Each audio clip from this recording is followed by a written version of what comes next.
નમસ્કાર વિદ્યાર્થી મિત્રો, અંગ્રેજી ગ્રામરમાં આર્ટિકલ્સ આગળના વિડીયોમાં આપણે આર્ટિકલ એ અને એન વિશે શીખી ગયા. હવે આર્ટિકલ ધ વિશે આપણે શીખીશું.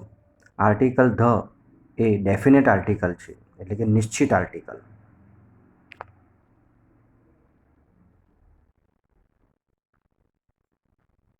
ડેફિનેટ આર્ટિકલ એટલે કે નિશ્ચિત આર્ટિકલ જે ધ છે.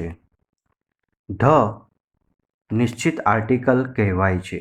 ધ શું કહેવાય છે? નિશ્ચિત આર્ટિકલ કહેવાય, કારણ કે તે અમુક ચોક્કસ વસ્તુ એવો ભાવ દર્શાવે છે. બરાબર? કે ધ એ અમુક ચોક્કસ વસ્તુનો ભાવ દર્શાવતો હોય ત્યારે આર્ટિકલ ધનો ઉપયોગ થાય છે. આ યાદ રાખજો. હવે આપણે આર્ટિકલ ધનો ઉપયોગ શું છે તેના વિશે ચર્ચા કરીશું, તે શીખીશું. તો જોઈએ. પહેલું, જે વસ્તુનો પહેલાં અનિશ્ચિત વસ્તુ તરીકે ઉલ્લેખ થયો હોય તે જ વસ્તુનો ફરી ઉલ્લેખ કરીએ ત્યારે તે ચોક્કસ વસ્તુ ગણાય છે. તેથી તેની આગળ આર્ટિકલ ધ મુકાય છે. ખ્યાલ આવ્યો મિત્રો? કે જે વસ્તુનો પહેલાં અનિશ્ચિત વસ્તુ તરીકેનો ઉલ્લેખ થયો હોય અને તે જ વસ્તુનો ફરી આપણે ઉલ્લેખ કરીએ તો ત્યારે તે અમુક ચોક્કસ વસ્તુ ગણાય છે. તેથી તેની આગળ ધ આર્ટિકલ મુકાય છે. બરાબર? હવે આપણે એક્ઝામ્પલમાં સમજીશું. તો કઈ રીતે? તો જોઈએ. I have a pen. The pen is new. જુઓ, I have a pen. The pen is new. I have a pen. The pen is new. જુઓ, અહીંયા પહેલા વાક્યમાં આઈ હેવ અ પેન એટલે કે મારી પાસે પેન છે. બરાબર?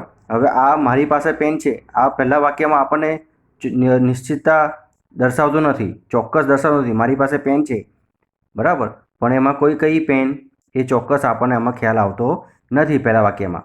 જ્યારે આપણે એ જ વસ્તુને પાછો ઉલ્લેખ કરીએ તો ત્યારે એ નિશ્ચિતતા બતાવે છે. તો જુઓ, ધ પેન ઇઝ ન્યૂ. બરાબર? મારી પાસે પેન છે, પેન નવી છે. બરાબર? એટલે કે આપણે કઈ પેનની વાત કરતા છે? નવી પેનની વાત કરતા છે. એટલે અહીંયા આર્ટિકલ શું આવ્યો? The pen. બરાબર? એટલે કે પેનની આપણે જ્યારે પહેલા વાક્યમાં ઉલ્લેખ કરીએ ત્યારે આપણે ચોક્કસતા દર્શાવતું નથી, પણ જ્યારે બીજી વાર આપણે એનો ઉપયોગ કરીએ, ધ પેન ઇઝ ન્યૂ આમ બોલીએ, તો ત્યારે આપણે એને ચોક્કસ, આ પેન નવી છે એટલે એ ચોક્કસ દર્શાવે છે, એ નિશ્ચિત છે, એટલે એમાં આર્ટિકલ ધ આવે જ્યારે આપણે એનો બીજી વાર ઉલ્લેખ કરીએ ત્યારે. બરાબર? હવે બીજું વાક્ય જુઓ. I saw a bird. The bird was green. I saw a bird.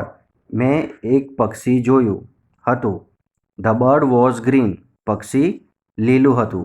બરાબર? એટલે મેં પક્ષી જોયું હતું. પહેલા વાક્યમાં આપણને નિશ્ચિતતા, આપણે ચોક્કસતા ખબર નથી. પક્ષી જોયું હતું, પણ કયું પક્ષી તે ખ્યાલ નથી આવતો.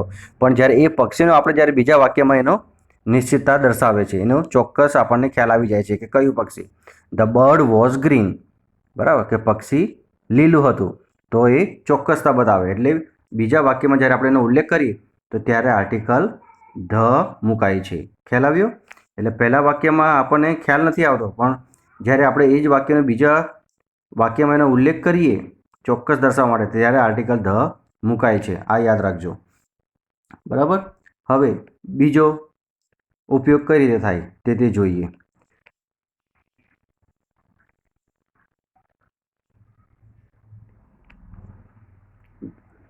જાતિવાચક નામ અમુક ચોક્કસ જાતિ કે પ્રાણી નહીં પણ તેનો આખો વર્ગ સૂચવે ત્યારે તેની આગળ ધ મુકાય છે. ખ્યાલ આવ્યો આમાં તમને?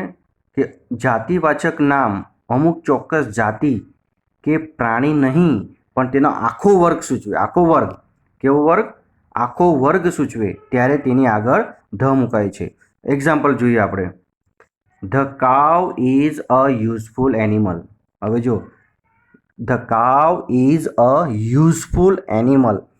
ગાય એ ઉપયોગી પ્રાણી છે. બરાબર, ઉપયોગી પ્રાણી. હવે પ્રાણી એટલે એનિમલ એ આખો વર્ગ બતાવે. બરાબર, વર્ગ આખો વર્ગ બતાવે છે. The cow is a useful animal. તો ત્યારે આપણે આખો વર્ગ સૂચવે ત્યારે આપણે કાવની આગળ શું મૂક્યું? ધ આર્ટિકલ મૂક્યું. બરાબર, તે રીતે બીજું આપણે એક્ઝામ્પલ જોઈએ. The peacock is our national bird. મોર આપણું રાષ્ટ્રીય પક્ષી છે. હવે જો the peacock is our national bird. બરાબર, ધ પીકોક આપણું રાષ્ટ્રીય પ્રાણી છે. હવે આ સનાતન સત્ય છે. બરાબર, તો ત્યારે આપણે આર્ટિકલ શું મૂક્યું? પીકોકની આગળ ધ પીકોક. બરાબર, નેશનલ બર્ડ એટલે આખો પક્ષીનો સમુદાય, આખો વર્ગ, ચોક્કસ વર્ગ બતાવે છે.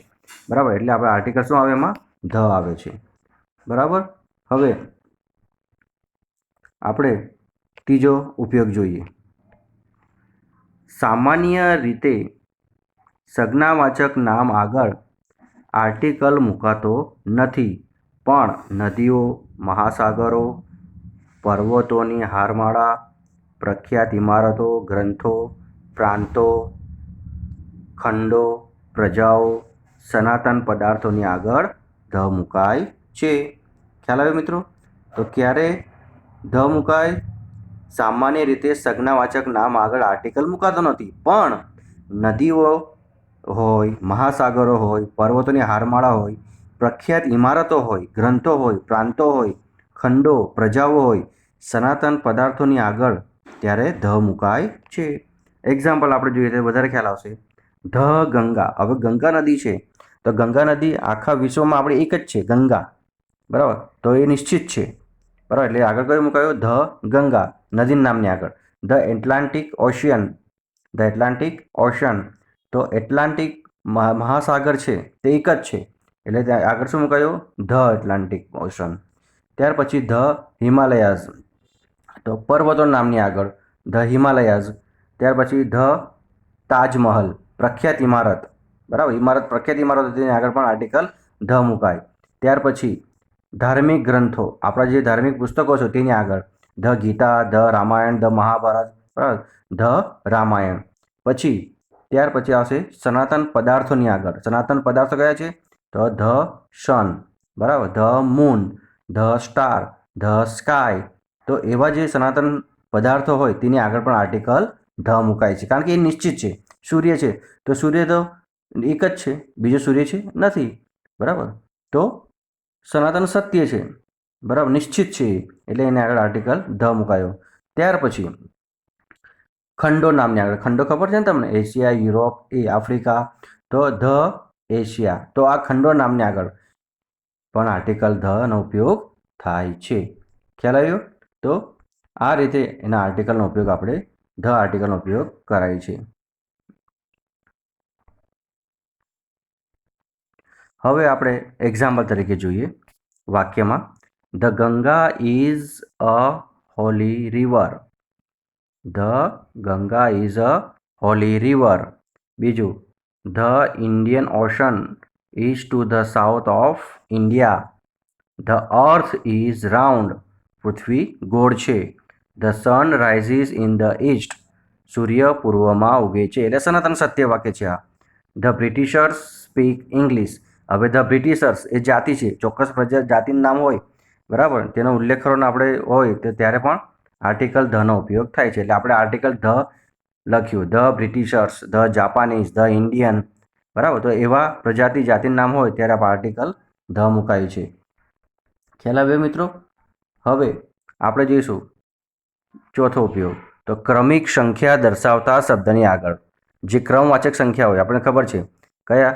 તો first, second, third, next, last, આવા જે શબ્દો હોય તેની આગળ પણ આર્ટિકલ ધ મુકાય. જે ક્રમિક સંખ્યા છે, તો the first, the second, the next, the last. તો આવા શબ્દની આગળ પણ આર્ટિકલ ધ મુકાય છે.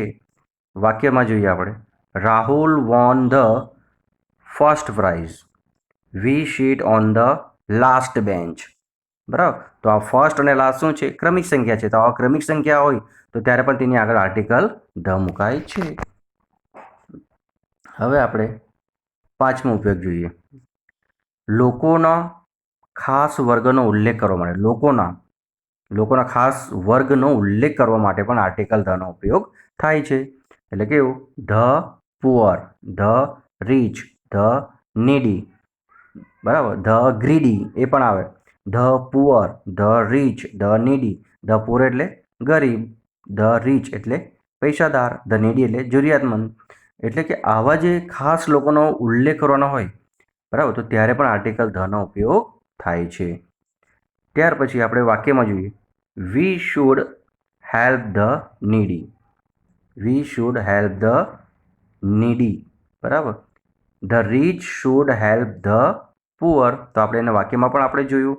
તો આ રીતે જ્યારે આખા વર્ગનો લોકોના ખાસ વર્ગનો ઉલ્લેખ કરવાનો હોય ત્યારે આર્ટિકલ ધ મુકાય છે.